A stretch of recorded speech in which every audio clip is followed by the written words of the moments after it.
বাংলাদেশ শাহজালাল আন্তর্জাতিক বিমানবন্দর যেন প্রতিনিয়ত হিংস্রতার রূপ ধারণ করছে তারা।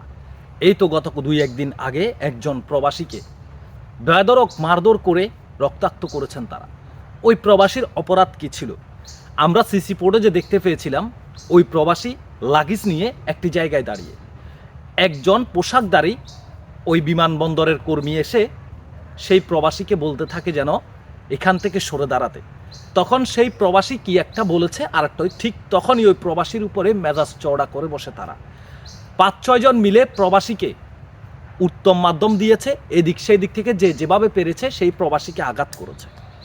যেন প্রতিনিয়ত হিংস্রতার রূপ ধারণ করছে তারা। যেই প্রবাসীদের কষ্ট উপার্জিত টাকায় তাদের বেতন চলে, যেই প্রবাসীদের কষ্ট উপার্জিত টাকায় তারা জীবিকা নির্বাহ করে, তাদের ছেলে সন্তানের মুখে আহার তুলে দেন, অথচ সেই প্রবাসীদের গায়ে হাত তুলতে একটুও বিবেক কাঁপছে না তাদের। স্ক্রিনে যে প্রবাসীর ফটোটা দেখতে পাচ্ছেন, রক্তাক্ত, চোখে মুখে তার রক্ত ঝরছে।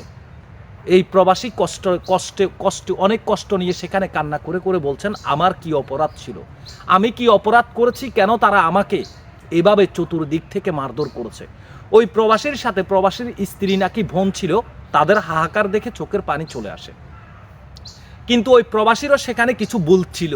প্রবাসীর ভুল থাকবে, সেটা আপনাদেরকে স্যাক্রিফাইস মোডে দেখতে হবে।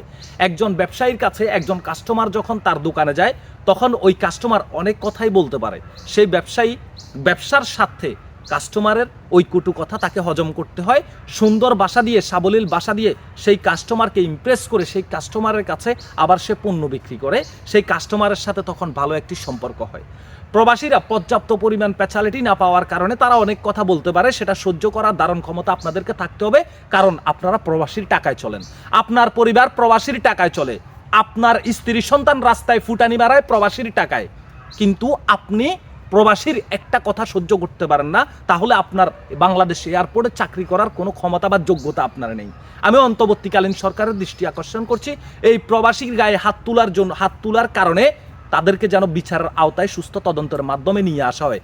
প্রত্যেক প্রবাসী আজকের এই ভিডিওটা শেয়ার করে দেবেন। যদি প্রবাসীর প্রতি, প্রবাসীর বুকে মায়া এবং ভালোবাসা থাকে, আজকের এই ভিডিও আপনি শেয়ার করবেন, 100% গ্যারান্টি।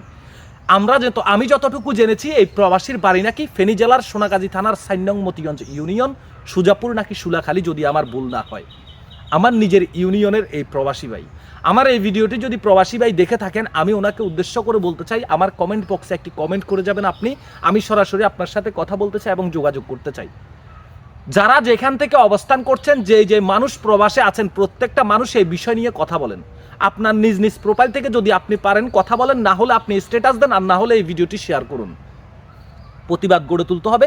আজকে এই প্রবাসী লাঞ্ছিত হয়েছে, অত্যাচারের শিকার হয়েছে, মারধর খেয়েছে, কালকে আপনি খাবেন, আরেকজন তাকিয়ে থাকবে, পরশু ও মার খাবে, আপনারা তাকিয়ে থাকবেন। এভাবেই কিন্তু সারা জীবন আপনাদেরকে লাঞ্ছনা এবং নির্যাতনের শিকার হতে হবে বাংলাদেশ এয়ারপোর্টে। আমরা এমন নির্যাতন এমন অন্যায় অবিচার থেকে বেরিয়ে আসতে চাই। বাংলাদেশ থেকে আপনারা বলছেন স্বৈরাচারী সরকারের পতন হয়েছে, তাহলে এখন কারা আছে? আওয়ামী লীগ সরকার ক্ষমতায় থাকতে প্রবাসীদের গাইড চুরি হতো, প্রবাসীর স্বর্ণ চুরি হতো, প্রবাসীর টাকা চুরি হতো, প্রবাসীর দামি মোবাইল ফোনগুলো চুরি হতো। এখন সরাসরি প্রবাসীরা মারধর খায়। কথা বললেই প্রবাসীদের গায়ে হাত তুলে, কথা বললেই প্রবাসীদেরকে উত্তম মাধ্যম শুরু করে দেয়। কেন? এই দুঃসাহস তারা কোথা থেকে পায়? এটার যোগান তারা কোথায় থেকে পায়? কারণ একটাই, তাদের বিরুদ্ধে কোনো অ্যাকশন নেওয়া হয় না, তাদের বিরুদ্ধে কোনো প্রতিবাদ গড়ে তোলা হয় না, তাদের বিরুদ্ধে কেউ কথা বলে না। এটার কারণেই আজকে আপনারা সবাই মিলে যদি আওয়াজ তুলেন, সবাই মিলে যদি প্রতিবাদ গড়ে তুলেন, তাহলে কোনো প্রবাসী আর এয়ারপোর্টে লাঞ্ছনার শিকার হবে না। কারণ তারা ভয় পাবে, এক প্রবাসীর গায়ে হাত দিয়ে সারা বাংলাদেশ উত্তেজিত হয়ে গেছে, দ্বিতীয় কোনো প্রবাসীর গায়ে হাত তোলার দুঃসাহস তারা করবে না।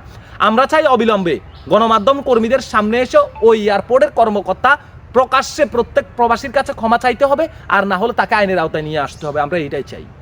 সবাই ভালো থাকবেন, সুস্থ থাকবেন, আল্লাহ হাফেজ। আপনাদের ব্যক্তিগত মতামত, যার ব্যক্তিগত মতামত আপনারা কমেন্ট বক্সে জানাবেন এবং এই ভিডিওটা আপনারা শেয়ার করে দেবেন। আর না হলে আপনারা আপনাদের প্রোফাইল থেকে, আপনার ব্যক্তিগত বিবেক থেকে, আপনার মেধা থেকে আপনি কিছু কথা বলেন। না হলে আপনি লেখেন, পোস্ট করেন, আপনারা বসে থাকবেন না। এই অন্যায় অবিচারকে যদি আপনারা প্রশ্রয় দেন, আপনার সাথে এই অন্যায় বিচারটা হবে। ভালো থাকবেন, সুস্থ থাকবেন, আল্লাহ হাফেজ।